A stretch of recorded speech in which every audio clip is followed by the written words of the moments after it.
কিভাবে আয়না ঘরে বাবাকে বন্দি করে একটি সন্তানকে বাবার কোল থেকে বিচ্ছিন্ন করেছে। এই বাংলাদেশ স্বাধীন হয়েছে শহীদ প্রেসিডেন্ট জিয়াউর রহমানের স্বাধীনতা ঘোষণায়। আমি কিছুদিন আগে একটা কথা বলেছিলাম, সেটা হলো আওয়ামী লীগের সেই যে স্বৈরাচার দুঃশাসনের পায়ের শব্দ এখনো মাঝে মাঝে পাওয়া যায়। তাই আমরা দেখতে পাচ্ছি গত এক বছর পরে আমাদের কিছু শিল্পী সমাজ সেই আবার একত্রিত হয়ে সেই স্বৈরাচারের জন্য মায়া কান্না কাঁদছে। আমার দুঃখ এখানেই, এরা হলো শিল্পী সমাজ, যারা সমাজের প্রতিনিধি, যারা সমাজকে সত্য ও সুন্দরটা শেখায়, যারা মানুষের মাটি ও মায়ের গান নিয়ে, জনগণের জীবনযাত্রা নিয়ে মানুষের জীবনকে আলোকিত করে। সেই শিল্পী সমাজ থাকবে সব সময় সত্য ও ন্যায়ের পক্ষে। কিন্তু আজকে অত্যন্ত দুঃখজনকভাবে হলেও সত্যি, আমাদের শিল্পী সমাজের মধ্যে বিভাজন হয়ে গেছে। কেন এই বিভাজন?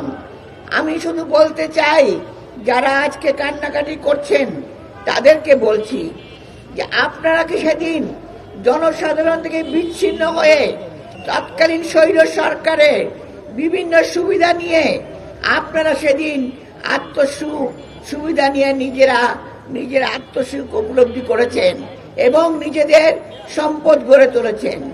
আপনারা সেদিন দেখেন নাই কিভাবে আয়না ঘরে বাবাকে বন্দি করে একটি সন্তানকে বাবার কোল থেকে বিচ্ছিন্ন করেছে? আপনারা সেদিন দেখেন নাই কিভাবে মানুষের বুকের উপর নির্যাতন চলছে? আপনারা সেদিন দেখেন নাই কিভাবে আমাদের সাধারণ নাগরিক থেকে বিরোধী মতামত যারা পোষণ করত সবাইকে কারাগারে নির্যাতনের শিকার হতে হয়েছে, জেল খাটতে হয়েছে? আপনারা সেদিন দেখেন নাই দ্রব্য মূল্যের সেই ভীষণ অবস্থায় সিন্ডিকেটের কারণে সাধারণ জীবন ধুকে ধুকে মরেছে? কারণ আপনারা তো মানুষকে বিশ্বাস করেন না।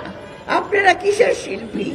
আপনারা নিজেদের সম্পদ গড়ার জন্য আপনারা সেদিন কাজ করেছেন, বিভিন্ন রকম ভাবে অকল্পনীয় সমস্ত তুলে ধরেছেন, কিন্তু সমাজের সত্য কথা, সমাজের যে সুন্দর প্রতিচ্ছবি, সমাজের যে গণতন্ত্রের অভিযাত্রা, কোনোটাই আপনারা রাখেন নাই।